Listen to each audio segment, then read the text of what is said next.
Жил бүрийн 5-10 дугаар саруудад улс орон даяар мод тарих үндэсний өдрийг тэмдэглэх болсноос хойш 5 намрыг үдлээ. Монгол улсын ерөнхийлөгчийн санаачилж улс орон даяар өрнүүлсэн мод тарих үндэсний өдрийн үр өгөөж ямар байсныг бид сүүл төлбөрийн энэ удаагийн дугаараар хөндөж байна.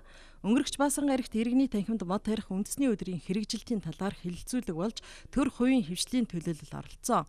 Өвөлдөө утаа бусад улиралд нь хортхий, шорон шургаар амьсгалж ирсэн нийслэлчүүдийн уушгийг цэвэрлэх цэцэрлэгт хүрээл ногоон байгууламж тийм ч хангалттай биш байгаа. Ганцхангаа оймод 18 сая шоометр агаарыг цэвэршүүлж утаа унирын 30-аас 35%-ийг өөртөө шингээдэг байна.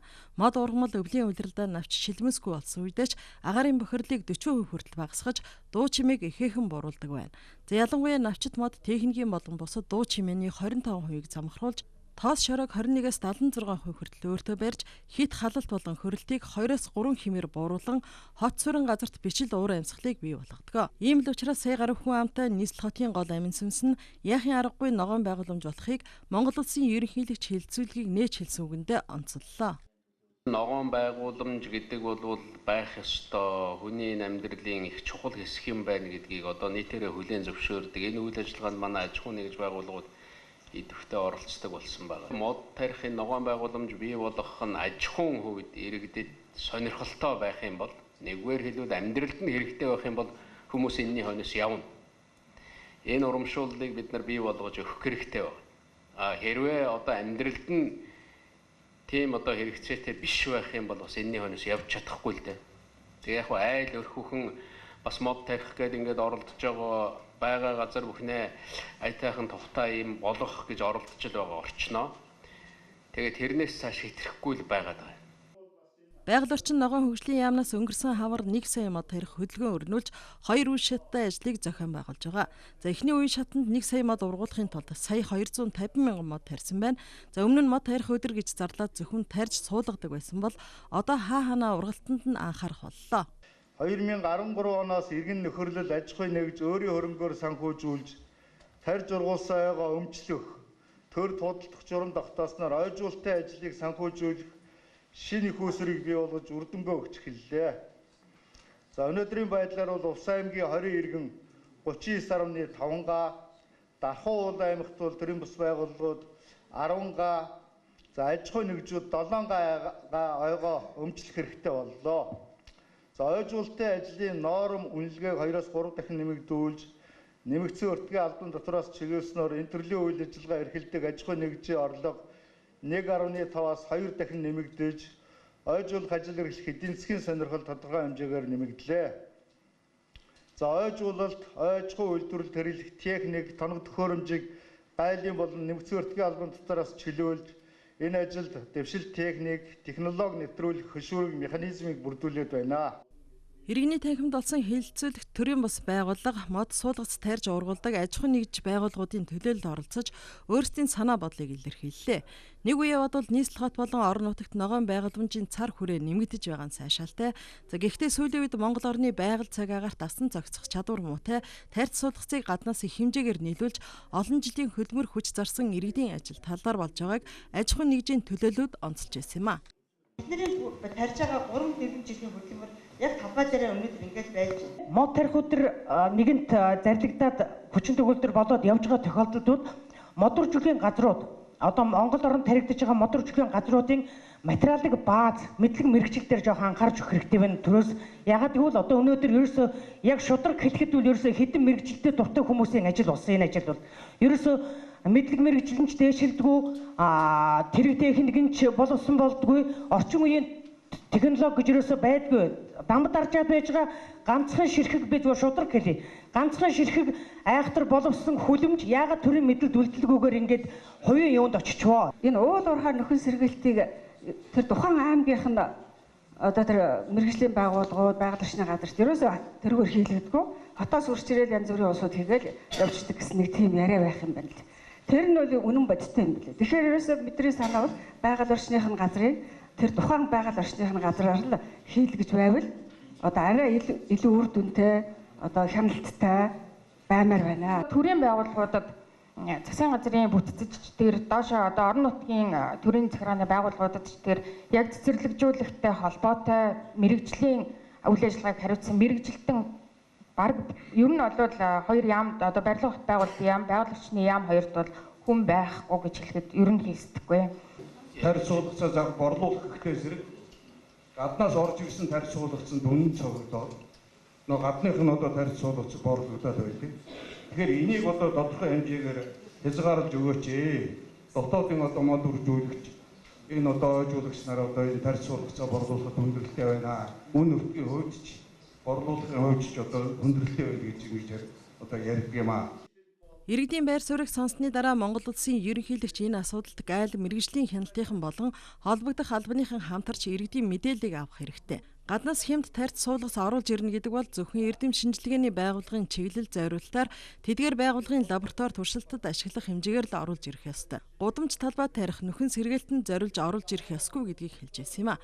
За харин энэ асуултанд байгаль орчны яамны зүгээс дараах тайлбарыг өгч байлаа.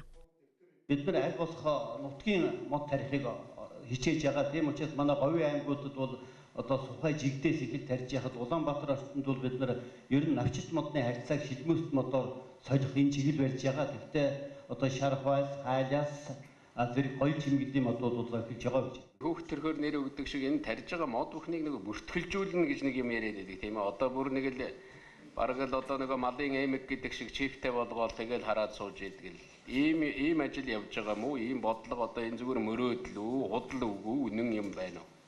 Энэ ажлыг бид нар өнгөрсөн оны хаврын мод тарих үйлдвэрээс ихтэй хэрэгжүүлж эхэлж байгаа. Бид нар чипчүүлэхийн тулд нэгдүгээр програм компьютерт оруулах ёстой гэж үзэж байгаа. Бид нар зөвлөх компани хөлслөөд жишээ нь эргэн бандарагчийн авсан модны координатыг тавиад дугаарыг тавихын тулд програмаа бол хийж байгаа. Ирэх хаврын мод тарих жил болоход бол бодитоогоор хэрэгжүүлж эхэлнэ гэж ингэ төлөвлөж байгаа. Гаднаас одоо импортоор орж ирж байна. Энэ дээр энэ хуулинд бид нар Монгол улсын ойн тухай хуулийн дээр 29 дугаар зүйл дээр заасан байна. 29.1.11 дээр мод, сөг, нутагшуулга, таримжуулахаар хийж байгаа туршилт судалгааны ажлаас бусад мод, сөөгний тарьц суулгацыг импортлох хоригдно гэсэн. Тэгэхээр энэ бол хаана холбоотой нэхэр хэл гайл мэргэжлийн хамтын байгууллагаас одоо бид нар яг үүндээ бол одоо хэлийн гайлаас эдээ авч орж ирсэнгүй. Тим ихээр одоо манай одоо үржүүлгийн улсуудад одоо тийм яах хэмжээний өрсөлдөх хэмжээний юм орж ирж байгаа бол энийг бас бид нар сайн анхаарах хэрэгтэй маа гэж одоо хэлмээр. Өнөөдөр Улаанбаатар хотод нэг хүнд 6.3 ам цэцэрлэгдсэн талбай ногдож байгаа нь ийм хэмжээний хотуудын жишгээр авч үзвэл 2-3 дахин доогуур үзүүлт юм а. Мод тарих өндөртэй болсноор албан байгууллага бүр айл бүхэн орчноо тогтчуулахад анхаарч төрөөс мод тарьж ургуулсан иргэдийг урамшуулах тогтолцоонд шилжсэн баггүй үр дүнгээ өгч байна.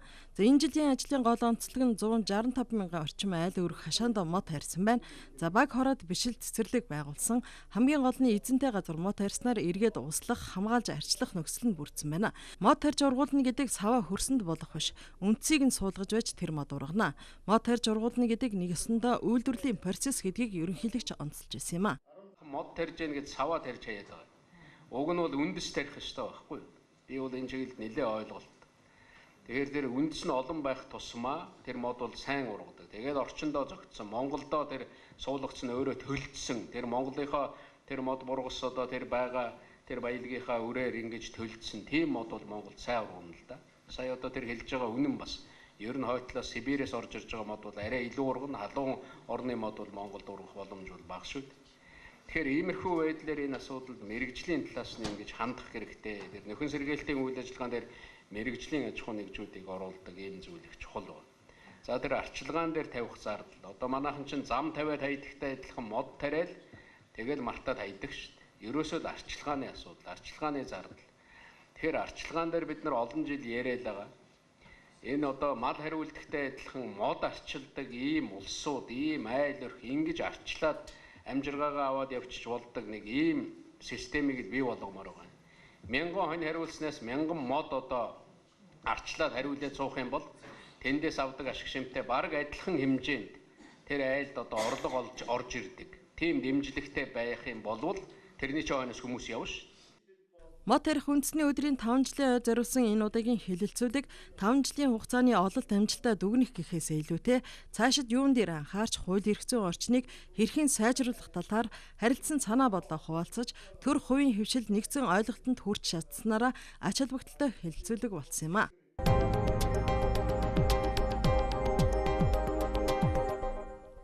Мод тарих үндэсний өдрөөр Монгол улсын ерөнхийлөгч Илбэгдэрч тасхны явааны бичил цэцэрлэгт хүрээлэнд мод тарилаа. Улаанбаатар цэвэр агаар төслийн хүрээнд уг бичил цэцэрлэгт хүрээлэн байгуулж тогтчулан саяхан нээлтийг нь хийсэн. За нийтийн үйлчлэгээний Улаанбаатар нэгтгэлийн мод үржүүлэх газарт бичил цэцэрлэг тарих суулгацыг бэлтгэсэн байна. За ер нь цаашдаа Монголдо боожулж байгаа суулгацыг тариалах бодлогыг төлхөөөрж суулгац бэлдэж байгаа аж ахуйн нэгжүүдийг урамшуулахар боллоо. Монголд ургуулсан энэ одоо суулгацыг тарьж явах хэрэгтэй байгаа. Эндээ л ургасан, эндээ төлжсөн нутгийн төлөв гэдэг бол эргээд төлждөг. Тэгээ мод тарина гэдэг бол маш их ажил байдаг юм да. Хүмүүс мэддэггүй. Сая миний тарьсан мод бол 8 жил ургасан мод шүү дээ. Тэгэхэд 1 жил мод ургуулахад ганц төөл ургаж байгаа шүү дээ. Тэгээ тэрнийг өвөл хаваргүй жилийн 4 үйлрэл бүтэн одоо өдөр бүхэн ингэж арчилна гэдэг бол бараг хүүхэд арчлахаас зарим нөхцөлд бол хэцүү байдаг. 1.6 га газрыг ногооруулах ажлыг манай Эколайн компани хийж гүйцэтгсэн. Энэ жилийн хувьд л энд бол яг Улаанбаатарын нөхцөлд тохиромжтой агаарын бохирдлыг бууруулахад тус тэмтэй мөн тоосчлуудыг дарах ямар ургамал тохирох вэ гэдгийг л гаргаж ирэх судалгааны ажил давхар хийгдэж явж байгаа. Ер нь мод тарих соёл бол нэгэнд бий болчихжээ. Энэ бол нэгдүгээр шат юм байна. Дараагийн шатны үхээр зөвхөн мод тариад хаврын ч юм уу намар нэг удаа тариад дараа нь хураагаад авчдаг нэг тийм субботникийн зүйл биш юм аа. Модыг бол байнга арчилж байгаа ёстой юм байна. Тэгэхээр байнга шинэ мод тарих биш, нэгэн тарьсан модоо яаж арчилж сурах вэ гэдэг дээр илүү цаашид анхаарах ёстой юм байна. Жилээс жилд иргэд аж ахуйн нэгжүүд олон нийтийн байгууллагууд хүүхэд залуус мод тарих ажилд идэвхтэй оролцдог болсон.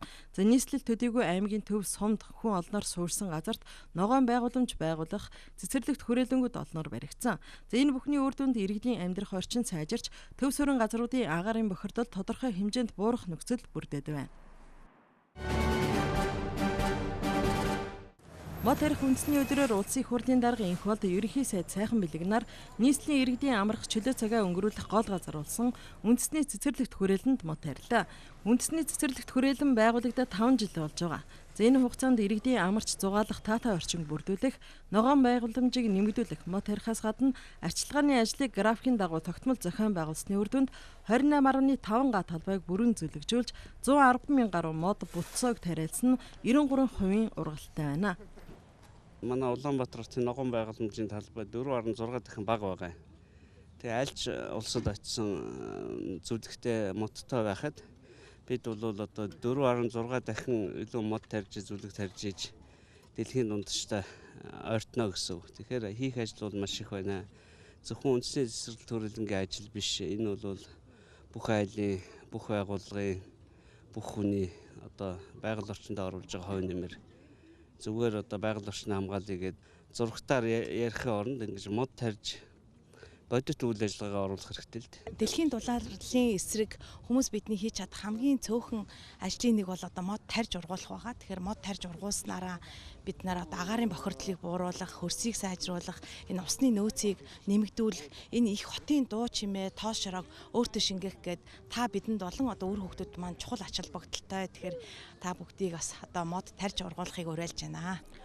Айн хуулийн 31-р заалтанд иргэн бүр мод тарина. Модоо тарьж чадахгүй иргэн нэг модны дундаж өрн буюу нийслэлд 5,000 төгрөгийг төлнө гэж заасан байдаг. За энэ мөнгөөр сан байгуулж арчилгаанд нь зориулах. За эсвэл таны нэрийн өмнөөс мод тарина. Модоо одоо бид 2 жил гаруй тарьж байгаа. Тэгээд одоо бол модоо усалж байгаа. Байгаль орчноо нөгөө цэвэр агаар бэргэлж байгаа л гэсэн үг. Байгаль орчиндаа эхлээд буюу үлдэж байгаа хэрэг. Тэгээд хүн амьдралдаа их мод тариул бас буюу үлдэж байгаа хэрэг. Ер нь ганц энэ өдөр гэлэхгүйгээр бүх хүмүүс л цэвэр агаарт мод тариул нөгөө нэг буюу үлдэж байна л гэсэн үг шүү дээ. Өөрсдийнхөө одоо энэ амьсгалж байгаа цэвэр агаарыг ч гэсэн цэвэршүүлж иймэрхүү үйл ажиллагаа зохион байгуулж байгаа нь үнэхээр сайхан байна. Монгол улсынхаа иргэн бүрт мод тарьцгаая. Байгаль дэлхийгээ харилцгаая гэж уриалмаар байна.